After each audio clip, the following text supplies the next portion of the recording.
നമസ്കാരം. എം മുകുന്ദൻ എഴുതിയ മയ്യഴിപ്പുഴയുടെ തീരങ്ങളിൽ എന്ന നോവലിൻ്റെ 4-ാം അധ്യായത്തിലേക്ക് പ്രവേശിക്കുമ്പോൾ ദാസൻ എന്ന കഥാപാത്രത്തിൻ്റെ സ്കൂൾ ജീവിതം ആരംഭിക്കുന്നതാണ് നാം കാണുന്നത്. കാക്ക കരയുന്നതിന് മുമ്പ് ദാസൻ ഉണർന്നു. ഉടനെ തന്നെ അമ്മയെ അന്വേഷിച്ചിട്ട് ചെന്ന് ചോദിക്കുകയാണ്, ഇന്നല്ലേ അമ്മേ ഞാൻ സ്കൂളിൽ പോകുന്നത്? ഇറയത്ത് തൂക്കിയിട്ട ഓട്ടുവിളക്ക് കത്തിക്കുന്നതായ കൗസു ദാസനെ കണ്ട് അതിശയിച്ചു പോവുകയാണ്. എന്നും പ്രഭാതത്തിൽ സന്ധ്യയ്ക്കും 7 തിരിയിട്ട് കത്തിക്കുന്ന ഓട്ടുവിളക്ക് കൗസു കൊളുത്തിവെക്കും. ഇതിനോടൊപ്പം തന്നെ ആ വിളക്കിൻ്റെ മുൻപിൽ ചെന്നിരുന്ന് നാമം ചൊല്ലാൻ ദാസൻ എന്ന കഥാപാത്രം താല്പര്യം പ്രകടിപ്പിച്ചിരുന്നു വളരെ ചെറുപ്പത്തിൽ തന്നെ. ദാസൻ നിശബ്ദം പ്രാർത്ഥിക്കും, എനിക്ക് നല്ല ബുദ്ധി തരണമേ, അമ്മയ്ക്കും അച്ഛനും അച്ഛമ്മയ്ക്കും സുഖക്കേടൊന്നും വരുത്തരുതേ. നേരം വെളുത്തോ എന്ന് ഈ കുഞ്ഞ് അന്വേഷിക്കുകയാണ്. എന്തിനാണ്? സ്കൂളിൽ പോകാനായോ? അവന് അത്രമാത്രം താല്പര്യമാണ് സ്കൂളിൽ പോകുന്നത്. അപ്പോൾ അമ്മ ചോദിക്കുന്നു, ഈ പാതിരാത്രിക്കാണോ നീ സ്കൂളിൽ പോകുന്നത്? റൈറ്റർ മകനെ ചേർത്ത് പിടിച്ച് ചുമലിൽ താളം കൊട്ടി അവനെ ആശ്വസിപ്പിക്കുകയാണ്. നിനക്ക് സ്കൂളിലൊക്കെ പോകാം, ഈ പാതിരാത്രിക്ക് നിനക്ക് പോകേണ്ടതായ ആവശ്യമുണ്ടോ? അറിവിന് വേണ്ടിയുള്ള അസഹ്യമായ ദാഹം ദാസന് വളരെ കുഞ്ഞുനാളിലെ ഉണ്ടായിരുന്നു എന്നുള്ളതിന് തെളിവെന്താണ്? ദാസന് വളരെ വളരെ ചെറുപ്പത്തിലെ അറിവിന് വേണ്ടി ഒരുപാട് ദാഹിച്ചിരുന്നു. അവന് എന്നും രാവിലെ അയൽപക്കത്തെ വനജ സ്കൂളിൽ പോകുന്നത് കാണുമ്പം ദുഃഖം തോന്നും. കൊച്ചു പാവാടയൊക്കെ ഉടുത്ത് കണ്ണെഴുതി തലയിൽ പൂവൊക്കെ വെച്ച് അവൾ സ്കൂളിൽ പോകുന്ന കാണുമ്പം കണ്ണിൽ നിന്ന് മറയുന്നത് വരെ അവൻ നോക്കി നിൽക്കും. അവളുടെ കയ്യിലെ സ്ലേറ്റും കോപ്പികളും ഒക്കെ കാണുമ്പോൾ ഇവന് അസൂയ തോന്നും. ഒരു ദിവസം വനജ സ്കൂളിൽ പോകുന്നത് നോക്കിയിരിക്കുമ്പോൾ ദാസന്റെ കണ്ണുകൾ പൊട്ടി ഒഴുകുകയാണ്.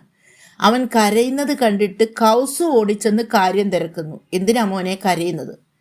തനിക്ക് സ്കൂളിൽ പോകണമെന്ന് പറഞ്ഞ് ദാസൻ പൊട്ടിക്കരയുകയാണ് ചെയ്തത്. അവൻ ചെറിയ കുട്ടിയാണെന്നും അടുത്ത വർഷം അവന് സ്കൂളിൽ പോകാമെന്നും പറഞ്ഞ് കൗസു അവനെ ആശ്വസിപ്പിക്കുകയാണ് ചെയ്യുന്നത്. അവൻ പൊട്ടിക്കരയുക എന്തിനാ? സ്കൂളിൽ പോകാനായിട്ടുള്ള അടങ്ങാത്ത ആഗ്രഹം. അതിനുവേണ്ടി എന്താ ദാസൻ ചെയ്തതെന്ന് തുടർന്ന് നമുക്ക് കാണാനായിട്ട് സാധിക്കും. കാവിനിറം പൂശിയ സ്കൂൾ പലതവണ ദാസൻ കണ്ടിട്ടുണ്ടായിരുന്നു. ഒരിക്കൽ അമ്മയുടെ കയ്യും പിടിച്ച് റോഡിലൂടെ നടക്കുമ്പോൾ വലുതാകുമ്പോൾ അവൻ പഠിക്കുന്ന സ്കൂൾ അതെന്ന് അമ്മ അവനോട് പറയുകയും ചെയ്തിരുന്നു. ഒരു ദിവസം ആരും കാണാതെ ദാസൻ സ്കൂളിലേക്ക് പോകാനായിട്ട് ഇറങ്ങുക. കൗസു കുളിക്കുകയായിരുന്നു. റൈറ്റർ കോടതിയിലേക്ക് പോയിരുന്നു. കുറുമ്പിയമ്മ പത്തായത്തിന്മേൽ കിടന്ന് ഉറങ്ങുകയും ചെയ്തിരുന്നു. കുറുമ്പിയമ്മയെ സംബന്ധിച്ചിടത്തോളം രാത്രി അവർക്ക് ഉറക്കമില്ല. മൂപ്പൻ സാഹിബിന്റെ വിരുന്ന് കഴിഞ്ഞ് വീരപുരുഷന്മാരുടെ കുതിരവണ്ടികൾ വരുന്നതും പോകുന്നതും കാണാനായിട്ട് അവർ കാത്തിരിക്കും. അത് കഴിഞ്ഞാൽ സ്വന്തം കാതുകൾക്ക് 1000 കാതുകളുടെ ശ്രവണശക്തി നൽകി കാത്തിരിപ്പാം. അവർക്ക് മാത്രം കാണാൻ കഴിയുന്ന ലെസ്ലി സാഹിബിന്റെ കുതിരവണ്ടിക്ക് വേണ്ടി അവർക്ക് മാത്രം കേൾക്കാൻ കഴിയുന്ന പരേതനായ ലെസ്ലി സാഹിബിന്റെ സ്വരത്തിന് വേണ്ടി ദാസൻ പെട്ടി തുറന്ന് ഷർട്ടും ട്രൗസറും വെളിയിലെടുത്ത് ധരിച്ചു. റൈറ്റർ കോടതിയിൽ നിന്നും കൊണ്ടുവന്ന കടലാസ് കെട്ടിൽ നിന്ന് നീലനിറമുള്ള ഒരു കോപ്പി വലിച്ചെടുത്ത് അവൻ സ്കൂളിലേക്ക് യാത്രയായി. കാവിനിറം പൂശിയതായ സ്കൂളിൻ്റെ ചിത്രവും മനസ്സിലേന്തി ദാസൻ നിരത്തിലൂടെ നടന്നു. കുറേ നടന്നപ്പം ഇവന് വഴിമുട്ടുകയാണ്. നിരത്തുകളുടെ സംഗമസ്ഥലത്ത് എങ്ങോട്ട് പോകണമെന്നറിയാതെ ഇവൻ നിന്നുപോയി. 4-5 ആളുകൾ ഇവന് ചുറ്റും അപ്പോഴത്തേക്ക് കൂടി. എവിടേക്കാ പോകുന്നതെന്ന് ഇവർ തിരക്കി. തനിക്ക് സ്കൂളിൽ പോകണമെന്ന് അവൻ മറുപടി പറയുക. പള്ളിയിലെ കപ്പിയാർ വന്ന് കണ്ടപ്പോൾ ദാസനെ തിരിച്ചറിഞ്ഞു. ഒരാൾ റൈറ്ററെ വിളിക്കാനായിട്ട് കോടതിയിലേക്ക് ഓടിപ്പോവുകയും ചെയ്തു. ഇത് റൈറ്ററുടെ മകനാണെന്ന് മനസ്സിലാക്കിയിട്ട് കപ്പിയാർ ഇവനെ എടുത്ത് ചായക്കടയിലേക്ക് അങ്ങ് നടന്നു. കപ്പിയാരുടെ കയ്യിലിരുന്ന് ഇവൻ സ്കൂളിലേക്ക് പോകുന്നതിന് വേണ്ടി വീണ്ടും കരയുക. എനിക്ക് സ്കൂളിൽ പോകണം, എനിക്ക് സ്കൂളിൽ പോകണം എന്ന് പറഞ്ഞ് നിർബന്ധിച്ചിട്ട് അവൻ കരയുകയാണ്. അപ്പം അറിവിന് വേണ്ടിയുള്ള അസഹ്യമായിട്ടുള്ള ഒരു ദാഹം ഈ കുഞ്ഞിനെ കാണാൻ സാധിക്കുന്നു. സ്കൂളിലേക്ക് പോകാനുള്ള അടങ്ങാത്ത ആഗ്രഹം കൊണ്ട് ഈ കുഞ്ഞ് എന്താണ് ചെയ്തത്? ദാസൻ എന്താണ് ആഗ്രഹം കൊണ്ട് ചെയ്തത് എന്നൊരു ചോദ്യം ഉണ്ടാകും. നിരത്തുകളുടെ സംഗമ സ്ഥലത്ത് എങ്ങോട്ട് പോകണമെന്നറിയാതെ ദാസൻ നിന്നു. സന്ദർഭം വ്യക്തമാക്കുക. കാവിനിറം പൂശിയതായിട്ടുള്ള സ്കൂളിൻ്റെ ചിത്രം അവൻ്റെ മനസ്സിലുണ്ടായിരുന്നെങ്കിലും അവൻ കുറെ നടന്നപ്പോൾ ഇവന് വഴിമുട്ടുകയാണ്. കിഴക്കോട്ട് പോകുന്ന റിയൂദ് സ്മിത്തിയേർ അത് ഇരിമേസിൽ അവസാനിക്കുന്നു. അവിടെയാണ് നെഞ്ചിൽ കുരിശുമായിട്ട് ക്ലെമാം സാഹിബും ലെസ്ലി സാഹിബും വിശ്രമിക്കുന്നത്. പടിഞ്ഞാറോട്ട് പോകുന്നതായ റിയൂദ് ഗുവർണമാം അത് റിയൂദ് റെസിഡാംസിൽ മയ്യഴിപ്പുഴയുടെ തീരത്ത് വിലയം പ്രാപിക്കുന്നു. വിശുദ്ധ കന്യാമറിയാമിൻ്റെ ദേവാലയത്തിൻ്റെ മുന്നിലൂടെ നീണ്ടുപോകുന്നതായിട്ടുള്ള റിയൂദ് ലെഗ്ലീസ് ഇവിടെയെല്ലാം എത്തിയപ്പോൾ ഈ കുഞ്ഞിന് വഴിമുട്ടുകയാണ് ചെയ്യുന്നത്. അവന് കൃത്യമായിട്ട് എവിടെയാണ് സ്കൂളെന്ന് അറിയാൻ സാധിക്കാതെ പോകുന്നു. അപ്പോൾ അവൻ്റെ അടങ്ങാത്തതായിട്ടുള്ള ആഗ്രഹം കൊണ്ട് മുന്നോട്ട് പോവുകയാണ്. അവിടെ എത്തിയപ്പോൾ അവന് വഴിമുട്ടുകയാണ് ചെയ്തത്. അതുകൊണ്ടാണ് നിരത്തുകളുടെ സംഗമ സ്ഥലത്ത് എങ്ങോട്ട് പോകണമെന്നറിയാതെ ദാസൻ നിന്നുപോയത്. അവനാകപ്പാടെ ഭയക്കുകയാണ് ചെയ്യുന്നത്, എങ്ങോട്ട് പോകണം. ഈ സമയത്താണ് കപ്പിയാരും വഴിയിലുള്ളവരൊക്കെ ഇവനെ തിരിച്ചറിയുന്നത്. ചുണ്ടിൽ നിന്ന് മുലപ്പാൽ ഉണങ്ങിയിട്ടില്ലാത്ത കുട്ടി. സന്ദർഭം വ്യക്തമാക്കുക. അങ്ങനെ അന്നത്തെ ദാസന്റെ സ്കൂൾ യാത്ര അവസാനിച്ചു. എങ്ങനെ? കപ്പിയാരുടെ കയ്യിലിരുന്ന് കരഞ്ഞ കുട്ടി. കപ്പിയാർക്ക് കാര്യം മനസ്സിലായി. ഇവൻ വഴിതെറ്റിപ്പോയതാണ്, ഇവൻ വീട്ടിൽ നിന്ന് ഇറങ്ങിയതാണെന്നൊക്കെ വിചാരിച്ചിട്ട് സ്കൂളിലേക്ക് പോകാനുള്ള ആഗ്രഹം കൊണ്ടാണ് ഇവൻ വീണ്ടും വീണ്ടും പറയുന്നത് എന്താണ്, എനിക്ക് സ്കൂളിൽ പോകണം. അപ്പോഴാണ് കപ്പിയാർ അത്ഭുതപ്പെടുന്നത്. ചുണ്ടിൽ നിന്നും മുലപ്പാൽ ഉണങ്ങിയിട്ടില്ലാത്ത കുട്ടിയാണ്, കുഞ്ഞാണ്.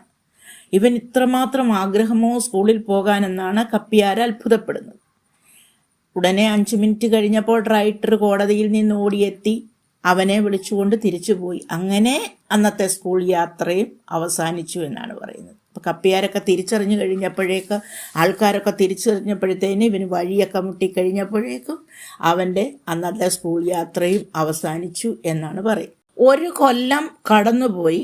ദാസൻ ഇന്ന് സ്കൂളിലേക്ക് പോകുന്ന ദിവസമാണ്. കുറുമ്പിയമ്മ കോലായിൽ കാലൊക്കെ നീട്ടിവെച്ച് മകനെ പിടിച്ച് മടിയിൽ വെച്ചിട്ട് പറയുകയാണ്, മോൻ പഠിച്ച് വലിയ ആളാകണം, ലെസ്ലി സാഹിബിനെ പോലെ നൊത്തേറാവണം എന്നൊക്കെ പറഞ്ഞ് അവന് ചുംബനവും ഒക്കെ കൊടുത്ത് അവനെ അനുഗ്രഹിക്കുകയാണ്. പൊടിയുടെയും വിദൂര സ്വപ്നങ്ങളുടെയും ലഹരിയിൽ ദാസനെ നെഞ്ചോട് ചേർത്ത് പിടിച്ചുകൊണ്ട് ധ്യാനത്തിലെന്ന പോലെ കുറുമ്പിയമ്മ ഇരുന്നു. അപ്പോഴാണ് ഈ വഴി കുഞ്ഞിച്ചിരിത കടന്നു വരുന്നത്. ദാവീദ് സാഹിബിന്റെ വീട്ടിൽ രാത്രി പാർത്ത ശേഷം സ്വന്തം പുരയിലേക്ക് തിരിച്ചു പോകുന്ന ഒരു വഴിക്കാണ് കുറുമ്പിയമ്മയുടെ അടുത്തേക്ക് കുഞ്ഞിച്ചിരിത കടന്നു വരുന്നത്. ദാസൻ ഇന്നാണ് സ്കൂളിൽ പോകുന്നതെന്നുള്ള വിവരം അവരെ അറിയിക്കുന്നു. അപ്പോൾ അവർ ചോദിക്കുകയാണ്, സ്കൂളിൽ പോകാൻ അവന് പ്രായമായോ? ചിങ്ങത്തി 5 വയസ്സായി എന്ന വിവരവും അറിയിക്കുന്നു. കുഞ്ഞിച്ചിരിതയെ സംബന്ധിച്ചിടത്തോളം ദാവീദ് സാഹിബ് മാത്രമാണ് ഈ കുഞ്ഞിച്ചിരിതയെ ബംഗ്ലാവിലേക്ക് വിളിപ്പിക്കുന്നത്. മറ്റുള്ളവർ കുഞ്ഞിച്ചിരിതയെ സന്ദർശിക്കുക പതിവ്. അതിന് കാരണമുണ്ടായിരുന്നു എന്ന് പറയുന്നുണ്ട്. ദാവീദ് സാഹിബ് അവിവാഹിതനാണ്. തൻ്റെ വീട്ടിൽ കുശിനിക്കാരനും പരിചാരകരുമായിട്ട് സാഹിബ് കഴിഞ്ഞു വരികയാണ്. ദാവീദ് സാഹിബിനെ സംബന്ധിച്ചിടത്തോളം അയാൾ അവിവാഹിതനാണ്. എന്നാൽ അയാൾക്ക് ഗസ്തോൻ സാഹിബിന്റെ തലവിധിയൊന്നുമല്ല. അതിന്റെ തെളിവ് കുഞ്ഞിച്ചിരിത ഉണ്ടെന്ന് പറയുന്നു. കുഞ്ഞിച്ചിരിതയ്ക്ക് സാഹിബിനെ സംബന്ധിച്ചിടത്തോളം സാഹിബിന് കുഞ്ഞിച്ചിരിതയുടെ അച്ഛനാകാനുള്ള പ്രായമുണ്ട്. എങ്കിലും ദാവീദ് സാഹിബ് അടക്കമുള്ളതായ മയ്യഴിയിലെ പുരുഷന്മാരെ ഒക്കെയും തടവിലാക്കിയതായ ഒരു പുഞ്ചിരി കുഞ്ഞിച്ചിരിതയ്ക്കുണ്ടെന്ന് പറയുന്നു. വടിവത്ത ശരീരവും തെറിച്ച നടത്തവും തങ്കത്തിൻ്റെ നിറമുള്ളതും ഭംഗിയുള്ളതുമായിട്ടുള്ള കീരിപ്പല്ലുകൾ അതൊക്കെ അവൾക്ക് സ്വന്തമായിട്ടുണ്ടായിരുന്നു. മേയർ ചെക്കുമൂപ്പന് ദാവീദ് സാഹിബ് ഒക്കെയും കുഞ്ഞിച്ചിരിതയുടെ വാതിൽ മുട്ടി വിളിച്ചിരുന്നു എന്നൊക്കെ പറയുന്നുണ്ട്. ദാസന്റെ അരയിൽ കെട്ടിയിരുന്ന ചരട് നോക്കിയിട്ട് അവൾ ചോദിക്കുകയാണ്, കൗസു നീ എന്താ ഇവനൊരു പൊന്നിൻ്റെ ചരട് വാങ്ങിച്ചു കൊടുക്കാത്തതെന്ന് ചോദിക്കുന്നു. അവളുടെ സാഹചര്യം പറയുന്നു. അവൾക്ക് അതിനുള്ളതായിട്ടുള്ള ചുറ്റുപാടുകളൊന്നുമില്ല എന്നുള്ള കാര്യം പറയുമ്പോൾ അവന് പോകാൻ നേരത്തെ ഒരു മുട്ടായി വാങ്ങിക്കാനുള്ള 2 അണയൊക്കെ കൊടുത്തേച്ച് പോവുകയാണ് ചെയ്യുന്നത്. കയ്യിൽ സ്ലേറ്റും കോപ്പിയും കീശയിൽ സ്ലേറ്റ് മയക്കാനുള്ള തണ്ണിക്കുടിയൻ്റെ നീർനിറഞ്ഞ തണ്ടുകളും മഷിച്ചപ്പും ഒക്കെ നിറച്ചു വെച്ച് അവൻ സ്കൂളിലേക്ക് ഇറങ്ങിയാണ്. ഇറങ്ങിയ സമയത്ത് വലതുകാല് വെച്ച് ഇറങ്ങാൻ ശ്രമിച്ചെങ്കിലും ഇടതുകാലാണ് പടിയിൽ ചവിട്ടിയതെന്ന് പറയുന്നു. ഒരു ദുർനിമിത്തമാണ് ഇവിടെ കാണാൻ സാധിക്കുന്നത്. അവൻ്റെ കയ്യിലെ തണ്ണീർക്കുടിയൻ്റെ തണ്ടുകൾ ഉണ്ടായിരുന്നെന്ന് പറയുന്നു. തണ്ണീർക്കുടിയൻ എന്ന് പറഞ്ഞാൽ ഈ പണ്ടുള്ള കുഞ്ഞുങ്ങളൊക്കെ സ്ലേറ്റ് തുടയ്ക്കാൻ ഉപയോഗിക്കുന്ന ഒരു തരം ചെടിയായിരുന്നു. അതിൻ്റെ വേരൊക്കെ കളഞ്ഞ് വൃത്തിയാക്കി കവറിനകത്ത് വെച്ചാണ് അന്നൊക്കെ കുഞ്ഞുങ്ങൾ സ്ലേറ്റ് തുടയ്ക്കാനായിട്ട് കൊണ്ടുപോയിരുന്നത്. അന്ന് മയ്യഴിയിലെ 3 ഫ്രഞ്ച് സ്കൂളുകൾ ഉണ്ടായിരുന്നു എന്ന് പറയുന്നു. എക്കോൾ ദ ഫീ, എക്കോൾ ദ ഗർസോം, കൂർ കോപ്ലമാം തേർ. പെൺകുട്ടികൾ പഠിച്ചിരുന്നതാണ് ആദ്യത്തെ സ്കൂള്. വനജ അവിടെയാണ് പഠിക്കുന്നത്. ദാസൻ പോകുന്നത് എക്കോൾ ദ ഗർസോനിലാണ്. സർട്ടിഫിക്ക പാസ്സായാൽ എക്കോൾ ദ ഗഫിലെയും എക്കോൾ ദ ഗർസോനിലെയും കുട്ടികൾ കൂർ കോപ്ലമാം തേരിൽ ചേരേണ്ടി വരും. ബ്രവേക്ക് പഠിക്കണമെങ്കിൽ. അന്നത്തെ ഡിഗ്രിയും കാര്യങ്ങളും ഒക്കെയാണ്. അച്ഛൻ്റെ കൈയൊക്കെ പിടിച്ച് സ്കൂളിലേക്ക് നടക്കുകയാണ്. പോകുന്ന വഴി ഇവർ മിസ്സിയുടെ വീട്ടിൽ കയറുന്നുണ്ട്. മിസ്സിയുടെ അനുഗ്രഹങ്ങൾ നേടുന്നുണ്ട്. മിസ്സിയുടെ വീട്ടിൽ ധാരാളം കുഞ്ചിരോമങ്ങളുള്ള വെള്ളക്കുതിരയുടെ കുളമ്പടിയൊക്കെ കുറുമ്പിയമ്മയ്ക്ക് മാത്രമേ ഇപ്പോൾ കേൾക്കാനായിട്ട് സാധിക്കത്തുള്ളൂ. കുതിരവണ്ടി കുതിരയില്ലാത്ത രീതിയിൽ കിടക്കുകയാണ് ചെയ്യുന്നത് എന്ന് പറയുന്നു. മിസ്സി ബംഗ്ലാവിനുള്ളിൽ നിന്ന് വെളിയിലേക്ക് വരുന്നുണ്ട്. കണങ്കാൽ വരെ എത്തുന്നതായ കറുത്ത ഉടുപ്പാണ് അവൾ ധരിച്ചിരിക്കുന്നത്. ലെസ്ലി സാഹിബിൻ്റെ മരണത്തിന് ശേഷം അത് അവരുടെ വേഷമെന്നാണ് പറയുന്നത്. ദാസനെ സ്കൂളിൽ ചേർക്കുന്ന വിവരം അറിഞ്ഞിട്ട് അവനെ കെട്ടിപ്പിടിച്ച് അനുഗ്രഹിക്കുകയൊക്കെ ചെയ്യുന്നു. അവന് കേക്കൊക്കെ നൽകി കൊടുക്കുന്നു. മിസ്സിയെ സംബന്ധിച്ച് മിസ്സിയുടെ കേക്ക് തിന്നാൻ കഴിയുന്ന മയ്യഴിയുടെ മക്കളൊക്കെ ഭാഗ്യവാന്മാരാണെന്നാണ് പറയുന്നത്. വിശേഷ ദിവസങ്ങളിലൊക്കെ അവൾ കേക്ക് ഉണ്ടാക്കി കുഞ്ഞുങ്ങൾക്കൊക്കെ കൊടുക്കാറുണ്ടായിരുന്നു. മിസ്സിയുടെ ഭവനത്തിൽ എത്തിച്ചേർന്നതായിട്ടുള്ള ദാമു റൈറ്റർ അറിയാതെ ഗോവേണിയുടെ മുകളിലുള്ള മുറിയിലേക്ക് നോക്കുന്നുണ്ട്. ഗസ്തോൻ സാഹിബിൻ്റെ മുറിയിലാണ്. അവിടെ ഗോവേണി കയറി പ്ലേറ്റുകളും കോപ്പകളും എല്ലാം വാതിലിനരികിലെ ഉയരം കുറഞ്ഞ മേശയിന്മേൽ വെക്കേ ഉള്ളൂ. കുറേ നേരം കഴിഞ്ഞ പണിക്കാരത്തി ചീരി ഒഴിഞ്ഞ പാത്രങ്ങൾ തിരിച്ചു കൊണ്ടുവരും. ആരും ഗസ്തോൻ സാഹിബിൻ്റെ മുറിയിലേക്ക് കയറാറില്ല, കടക്കാറില്ല. എപ്പോഴും അവിടെ അങ്ങനെ അടഞ്ഞു കിടക്കുകയാണ്. ഗസ്തോനെ കണ്ടിട്ട് കൊല്ലം 3 ആകുന്നു എന്നാണ് ചിന്തിക്കുന്നത്. പാതിരാവിൻ്റെ മാറിൽ വിശ്രമിക്കുന്ന മയ്യഴിയുടെ മക്കളെ ഗിത്താറിൽ നിന്നുയരുന്ന ഷണ്ണൻ്റെ വിലാപഗാനം ഒരു ദുഃഖഗാനം പോലെ, ഒരു ദുഃഖസ്വപ്നം പോലെ എന്നും തഴുകി ഉറക്കുകയാണ്. അങ്ങനെ ഷണ്ണൻ സാഹിബ് തൻ്റെ ദുരന്ത ജീവിതം തുടരുന്നു എന്നൂടെ പറയുന്നുണ്ട്. റിയൂദ് ലെഗ്ലീസിലെത്തിയപ്പോൾ റൈറ്റർ മടിയിൽ നിന്ന് 2 മെഴുകുതിരി എടുത്തിട്ട് ദാസന് കൊടുക്കുന്നുണ്ട്, മാതാവിൻ്റെ മുമ്പിൽ കത്തിച്ചു വെക്കാൻ. അവർ പള്ളി കയറി വിശുദ്ധ കന്യാമറിയാമിൻ്റെ വിഗ്രഹത്തിൻ്റെ മുൻപിൽ മെഴുകുതിരി കത്തിച്ചു വെക്കുന്നുണ്ട്. ദേവാലയത്തിൽ ശരറാന്തലുകളൊക്കെ വിറച്ച് ശബ്ദം ഉണ്ടാക്കുന്നുണ്ട്. എന്നാൽ ഈ ദാസൻ കൊളുത്തി വെച്ചതായ മെഴുകുതിരി കെട്ടുപോകുന്നതായിട്ട് കാണാൻ സാധിക്കുന്നുണ്ട്. അവിടെ ഒരു ദുർനിമിത്തമാണ് നമ്മൾ കാണുന്നത്. അപ്പോൾ റൈറ്ററുടെ മനസ്സിൽ ഒരു നിശ്വാസമൊക്കെ ഉയരുന്നുണ്ട്. എന്തായാലും എത്രയോ കാലം ദാസൻ സ്വപ്നം കണ്ട് നടന്നതായിട്ടുള്ള സ്കൂള്. വളരെ ചെറുപ്പം മുതലേ അവൻ സ്കൂളിലേക്ക് പോകുന്നതിൻ്റെ സന്തോഷമായിരുന്നു അവനുണ്ടായിരുന്നത്. അച്ഛൻ്റെ കൈകളിൽ പിടിച്ചുകൊണ്ട് കാതുകളിൽ സ്വന്തം ഹൃദയമിടിപ്പുകളുമായിട്ട് ആ സ്കൂളിൻ്റെ പടികൾ, ആ കാവിനിറമുള്ള കെട്ടിടത്തിലേക്ക് അവൻ പ്രവേശിക്കുകയാണ്. അവൻ്റെ സ്കൂൾ ജീവിതം ആരംഭിക്കുകയാണ്. എന്നാൽ സ്കൂളില്ലാത്ത ദിവസം കുറുമ്പിയമ്മയുടെ മടിയിലിരുന്ന് കഥകൾ കേൾക്കുന്നത് അവൻ്റെ പ്രത്യേകതയായിരുന്നു. പൊടിയുടെ ലഹരിയിൽ കണ്ണടച്ചിരിക്കുന്നതായ കുറുമ്പിയമ്മ മറുപടിയും പറഞ്ഞു കൊടുക്കുമായിരുന്നു. എന്നെ പെറ്റത് ആരാണ് എന്ന് ചോദിക്കുമ്പോൾ നിന്റെ അമ്മ കൗസുവാണെന്ന് പറയുന്നു. ഞാൻ അമ്മയുടെ വയറ്റിൽ നിന്നാണോ വന്നത് എന്ന ചോദ്യത്തിനും അവർ ഉത്തരം പറയുന്നുണ്ട്. അമ്മ അവനെ പ്രസവിക്കുന്നതിന് മുൻപ് അവൻ എവിടെയായിരുന്നു എന്ന ചോദ്യത്തിന് വെള്ളിയാങ്കല്ലിന്മേൽ എന്നാണ് അവർ ഉത്തരം കൊടുക്കുന്നത്. ദാസൻ സ്കൂളിലേക്ക് പോകുന്ന ദിവസത്തെ ഒരുക്കങ്ങൾ എന്തെല്ലാം ആയിരുന്നു എന്ന ചോദ്യത്തിന് ഉത്തരം പറയുമ്പോൾ സ്കൂളിലേക്ക് ഇറങ്ങിയതായ ദാസന് പോകുന്ന വഴി ലെസ്ലി സാഹിബിൻ്റെ വീട്ടിൽ കയറുന്നതും മിസ്സിയുടെ കേക്കും സമ്മാനങ്ങളും ഒക്കെ വാങ്ങുന്നതും അവരുടെ അനുഗ്രഹം വാങ്ങുന്നതും ഒക്കെ പറഞ്ഞ് മാതാവിൻ്റെ ദേവാലയത്തിൽ എത്തി അവിടെ മെഴുകുതിരി കത്തിക്കുന്ന കാര്യങ്ങളും പറഞ്ഞ് അതിനുശേഷം കന്യമറിയാമിൻ്റെ അനുഗ്രഹത്തോടുകൂടി അവൻ സ്കൂളിലേക്ക് യാത്രയാകുന്നതുമായ കാര്യങ്ങൾ വിശദീകരിച്ച് പറയേണ്ടതാണ്. തുടർന്ന് വെള്ളിയാങ്കല്ലിൻ്റെ കാര്യം ചോദിക്കുമ്പോൾ എവിടെ നിന്നാണ് ഞാൻ എത്തിച്ചേർന്നത്, ഞാൻ വന്നത് എന്ന ചോദ്യത്തിന് അകലെ സമുദ്രത്തിലൊരു വലിയ കണ്ണീർത്തുള്ളി പോലെ കാണാവുന്ന വെള്ളിയാങ്കല്ല്. എല്ലാ മയ്യഴിയുടെ മക്കളും വരുന്നത് സൂര്യനെ പോലെ പ്രകാശിക്കുന്ന വെള്ളിയാങ്കല്ലിൽ ജന്മം കാത്തിരിക്കുന്ന ആത്മാക്കള് തുമ്പികളെ പോലെ പറന്നു കളിക്കുന്നതായിട്ട് പറയുന്നു. എവിടെയാണ് ഈ വെള്ളിയാങ്കല്ല്? സൃഷ്ടിയുടെ അണിയറയായ വെള്ളിയാങ്കല്ലിനെ കുറിച്ച് ദാസൻ ആദ്യമായി കേൾക്കുകയായിരുന്നു. അങ്ങ് പുറംകടലിലെന്നാണ് പറയുന്നത്. കാറ്റും കോളും ഇല്ലെങ്കിൽ കാണാൻ സാധിക്കും. അച്ചമ്മ കണ്ടിട്ടുണ്ടോ? ആനക്കൊമ്പിൽ തീർത്ത ഡെപ്പിയിൽ നിന്ന് ഒരു തുള്ളി പൊടിയെടുത്ത് വലിച്ച് ഉത്തേജിപ്പിക്കപ്പെട്ട പൂർവ്വജന്മ സ്മൃതികളിൽ നിന്നെന്ന വണ്ണം അവർ തലയൊലുക്കിക്കൊണ്ട് അതിനെപ്പറ്റി പറയുകയാണ് ചെയ്യുന്നത്. സൂര്യനെ പോലെ പ്രകാശിക്കുന്ന വെള്ളിയാങ്കല്ലിൽ ജന്മം കാത്തിരിക്കുന്ന ആത്മാക്കൾ തുമ്പികളെ പോലെ പറന്നു കളിക്കുന്നു. സന്ദർഭം വ്യക്തമാക്കുക എന്ന ചോദ്യം പ്രധാനപ്പെട്ടതാണ്.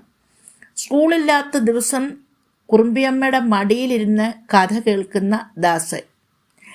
കുറുമ്പിയമ്മ മറുപടി പറയുന്നു അവൻ്റെ ചോദ്യത്തിന്. അമ്മ തന്നെ പ്രസവിക്കുന്നതിന് മുൻപ് എവിടെയായിരുന്നു എന്ന് ചിന്തിച്ചു നോക്കിയപ്പോൾ അവന് പിടികിട്ടുന്നില്ല. താൻ എവിടെയായിരുന്നു എന്ന കുറുമ്പിയമ്മയോടുള്ള ചോദ്യത്തിന് വെള്ളിയാങ്കല്ലിന്മേലെന്ന് ഉത്തരം പറയുന്നു. മയ്യഴിയിലെ എല്ലാ മുത്തശ്ശിമാർക്കും ഈ ചോദ്യത്തിൻ്റെ ഉത്തരം അതാണ്. സമുദ്രത്തിൽ ഒരു വലിയ കണ്ണീർ തുള്ളി പോലെ കാണുന്ന വെള്ളിയാങ്കല്ലിൽ നിന്ന് എല്ലാ മയ്യഴിയുടെ മക്കളും വരുന്നു എന്നാണ് അവർ വിശ്വസിക്കുന്നത്. സൂര്യനെ പോലെ പ്രകാശിക്കുന്ന വെള്ളിയാങ്കല്ലിൽ ജന്മം കാത്തു കിടക്കുന്ന ആത്മാക്കൾ, പുനർജന്മം കാത്തു കിടക്കുന്നതായ ആത്മാക്കൾ അവിടേക്കാണ് തിരികെ പോകുന്നത്. മരിച്ചെത്തുന്നത് അവിടേക്കാണ്. അവിടെ നിന്ന് ജന്മം കൊള്ളുന്നതും പുനർജന്മങ്ങൾ എന്നാണ് പറയുന്നത്. പുനർജന്മം കൊള്ളുന്നതും അവിടെ നിന്നാണ്. തുമ്പികളെ പോലെ അവിടെ പറന്നു കളിക്കുന്നു. ഈ ആത്മാക്കൾ തുമ്പികളെ പോലെ അവിടെ പറന്നു കളിക്കുന്നു എന്നാണ് ഇവർ സങ്കല്പിച്ചിരിക്കുന്നത്. വെള്ളിയാങ്കൽ എവിടെയാണെന്ന് ദാസൻ വീണ്ടും സംശയം ചോദിക്കുമ്പോൾ അതങ്ങ് പുറംകടലിലാണെന്ന് കുറുമ്പിയമ്മ പറഞ്ഞു കൊടുക്കുകയും ചെയ്യും. അപ്പോൾ ഈ വെള്ളിയാങ്കലിനെ പറ്റിയുള്ളതായിട്ടുള്ള ഒരു സങ്കല്പം വെള്ളിയാങ്കല്ലിൽ നിന്ന് വരുന്നു, വെള്ളിയാങ്കല്ലിലേക്ക് തിരിച്ചു പോകുന്നു. ദാസനും അങ്ങനെ ജന്മം കൊണ്ടു അവിടേക്ക് തന്നെ ദാസൻ തിരികെ പോകുന്നതായിട്ടാണ് സങ്കല്പിച്ചിരിക്കുന്നത്. ആ കഥയാണ് പുറംകടലിലുള്ളതായിട്ടുള്ള വെള്ളിയാങ്കല്ലിനെ പറ്റി ഈ മുത്തശ്ശി മകന് പറഞ്ഞു കൊടുക്കുന്നു. പിറ്റേ ദിവസം സ്കൂളിലേക്ക് പോകുന്ന വഴി ദാസൻ കടപ്പുറത്ത് ചെന്നു. തിരകളില്ലാത്തതും മൗനത്തിൻ്റെ ഗാംഭീര്യമാർന്നതുമായ സമുദ്രം അത് നിശബ്ദമായി കിടക്കുകയാണ്. അങ്ങ് അകലെ ഒരു സ്വപ്നത്തിൽ എന്ന പോലെ കാണാവുന്ന വെള്ളിയാങ്കല്ല്, അതിനു മുകളിൽ തുമ്പികളെ പോലെ പറന്നു കളിക്കുന്ന ആത്മാക്കൾ, ജന്മവും പുനർജന്മവും കാത്തിരിക്കുന്ന ആത്മാക്കൾ. ജനിക്കുന്നു, അവർക്ക് മരിക്കുന്നു, അവിടേക്ക് പോകുന്നു, വീണ്ടും പുനർജന്മം കാത്തിരിക്കുന്നതായിട്ടുള്ള ആത്മാവിനെയും ഞാൻ ജനിക്കുന്ന ആ പുനർജന്മത്തിൻ്റെ ഒരു സങ്കല്പമാണ് അവിടെ കാണുന്നത്.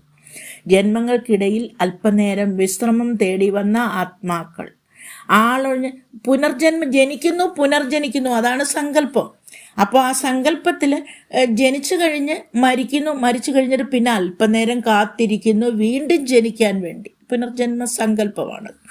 ആളൊഴിഞ്ഞ കടൽ തീരത്ത് സമുദ്രത്തിൽ നോക്കിക്കൊണ്ട് ദാസൻ അങ്ങനെ നിൽക്കുകയാണ്. ഈ ജന്മത്തെയും പുനർജന്മത്തെക്കുറിച്ചൊക്കെ ഓർത്ത് ആലോചിച്ച് നിൽക്കുകയാണ്. അന്ന് നേരം വൈകി അവൻ സ്കൂളിൽ ചെന്നത്. 2 പീരീഡുകൾ കഴിഞ്ഞു പോയിരുന്നു എന്നാണ് പറയുന്നത്. ആ സമയം അത്രയും അവന് ഈ കാര്യങ്ങൾ, മുത്തശ്ശിക്കാട കഥകളും ഈ വെള്ളിയാങ്കലിനെ പറ്റിയുള്ള ചിന്തകളും ഒക്കെ അവൻ്റെ മനസ്സിനെ അലട്ടിക്കൊണ്ടിരുന്നു. അങ്ങനെ അത്രമാത്രം ചിന്തകളും ഒക്കെ ഉള്ളതായിട്ടുള്ള ഒരു പൈതലായിരുന്നു, ബുദ്ധിമാനായിട്ടുള്ള ഒരു കുട്ടിയായിരുന്നു ഇവിടെ ദാസന്റെ പ്രവർത്തനങ്ങളും ഒക്കെ അപ്രകാരം തന്നെ ആയിരുന്നു. എന്നാൽ തുടർന്നുള്ളതായ കാര്യങ്ങൾ എപ്രകാരമായിരുന്നു, എന്തായിരുന്നു എന്നൊക്കെ തുടർന്നുള്ള നോവൽ ഭാഗങ്ങളിൽ നമുക്ക് കാണാനായിട്ട് സാധിക്കും. 5-ാം അധ്യായത്തിലേക്ക് പ്രവേശിക്കുമ്പോൾ അടുത്ത വീഡിയോയുമായി കാണാം. നന്ദി, നമസ്കാരം.